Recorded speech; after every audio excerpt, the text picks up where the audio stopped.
ইসলামের দৃষ্টিতে মহিলাদের যে কোনো পেশা অংশগ্রহণ করা জায়েজ কিনা?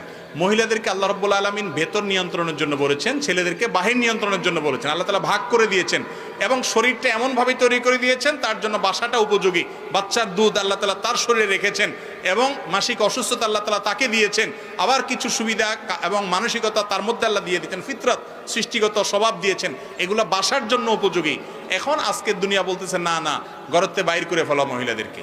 বাহির করার পর একটা লজিক আপনারা অনেকে হয়তো আগে শুনছেন, ভাই মহিলারা বাইরে যারা চাকরি করে তাদেরকে দিয়ে খাটান, আপনারা বাসায় এসে আবার ভাতও রান্না করে, বাচ্চাটা গর্ভে ধারণ করে, দুধ দান করে, আপনি পুরুষ মানুষ তার ভিতরের ডিউটিতে সে পালন করাই লাগে, উল্টা বরং বাইরের ডিউটিও খাটাই নিতেছেন। এটা কি নারীর অধিকার দিলেন না? 12টা বাজালেন, আরো ক্ষতি করলেন না?